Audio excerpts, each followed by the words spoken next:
আমাদের সশস্ত্র বাহিনীর মধ্যে কারা ঘাপটি মেরে দিল্লির খলনায়ক অ্যাসেট হিসাবে কাজ করছে। আমরা যেটা জানি না সেটা হচ্ছে আমাদের ডিজিএফআই, এনএসআই, এসবি, ডিবি থেকে শুরু করে রাষ্ট্রের আমলাতন্ত্রের মধ্যে নখরে নখরে কারা কারা বাংলাদেশকে প্রত্যেক দিন বিক্রি করে দেওয়ার জন্য কাজ করছে। সোশ্যাল মিডিয়াতে আমরা শুক্রবার থেকে জানি যে কে কে এই শুটিংয়ের সাথে জড়িত। তারা মোমেনশাহী থেকে সীমান্ত ক্রস করে ওই পারে চলে যাবে।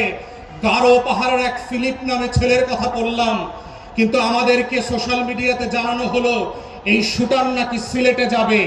তারা জানিয়ে পুরো জাতির দৃষ্টি পরিবর্তন করেছে। আমাদের সংস্থাগুলো 40 মিটার নিচ থেকে নাকি বিএনপি জামাত ধরতে পারত এক সময়। মাটির নিচ থেকে নাকি তারা মাইক্রোস্কোপ দিয়ে জাতীয় শত্রু এবং পাকিস্তানের গোলামদেরকে নাকি তারা ঘরে বের করত।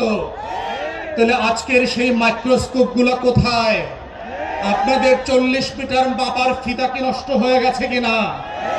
যারা আজকে বাংলাদেশের ভিতরে বসে আমার আজাদির লড়াইকে ধ্বংস করে দিয়েছে, ৭১-এর পরেও আমরা দেখেছি বাংলাদেশে কিভাবে স্বাধীনতাকামী মুক্তির লড়াইয়ের সৈনিকদেরকে ব্রাশ ফায়ার করে ৩০,০০০ ৪০,০০০ মানুষকে এই আওয়ামী মুজিববাদীরা হত্যা করেছে। আমরা দেখেছি কাউন্টার কুর মধ্য দিয়ে আমাদের সশস্ত্র বাহিনীর ভিতরে শৃঙ্খলা বিনষ্টের যে নিরলস প্রচেষ্টা।